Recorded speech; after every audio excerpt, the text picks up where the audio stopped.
Welcome to SRG Insights, where we answer your questions about sales, sales management, and sales training. Today's topic has to do with how to get managers out of the sales manager's time trap. You know, we often hear in our workshops that managers don't have enough time to coach, even though they know that they should and need to be doing that with their team.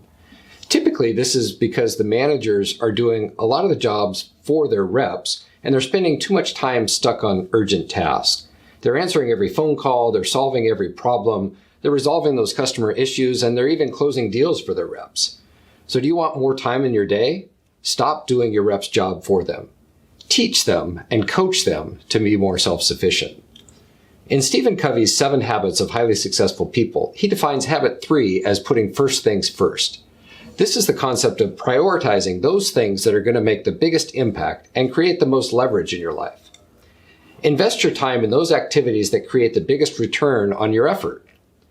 He further defines this among 4 quadrants of urgent versus important. Think of importance on the left axis and urgency on the right axis. At the upper left is those things that are important and urgent. You kind of have to do them. The upper right is those important but not urgent.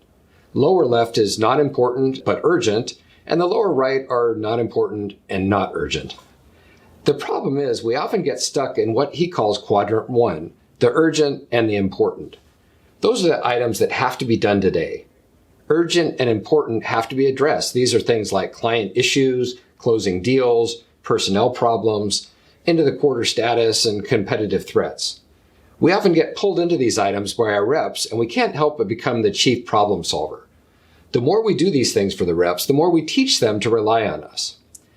We do have to resolve these, but how can we get out of this cycle? Well, teach them to come to you with recommendations, as we discussed in a previous blog. Use them as coaching opportunities. Plan and improve your processes so that you reduce or eliminate the items altogether. What we miss if we spend all our time in Quadrant 1 is the importance of Quadrant 2, those important but not urgent tasks. Those things are easy to put off, but critically important to becoming more effective.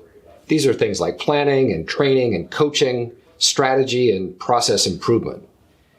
Even personal items like exercise and professional development and investing in relationships fall into Quadrant 2.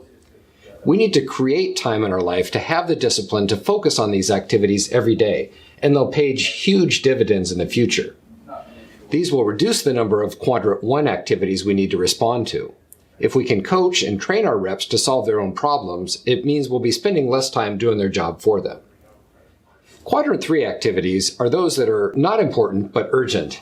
These are things like unexpected phone calls, some meetings, interruptions, and hallway conversations. They don't have to happen, and they're not important, but somebody is demanding your time. We need to decide if we're going to give in to that pressure and allow them to waste our time. It's great to have an open door policy, but we may need to manage our time and sometimes block out our calendars to get the strategic work done. For Quadrant 3 activities, not important but urgent, we may be able to delegate or get others to fulfill these duties. Can somebody do that meeting on your behalf? And can somebody else complete that report or respond to that email? If you didn't do this activity at all, would anyone notice? Finally, Quadrant 4 activities are not important and not urgent. These are time wasters. Many things fall into this category, including spending too much time on the internet, YouTube videos, TV, social media. Ideally, we'd like to eliminate these activities altogether and reduce the number of Quadrant 3 activities to give us more time so that we can focus on Quadrant 2, the important but not urgent. To summarize, your key to becoming a more effective sales manager is to focus on Quadrant 2 management, important but not urgent. Make a list of these for yourself and block out those activities on your calendar and make time for them. Your time is extremely valuable, especially when you think about the value and leverage you can create across the organization when it's used on the appropriate activities. Don't let others waste your time and get distracted doing your rep's job for them. Thank you.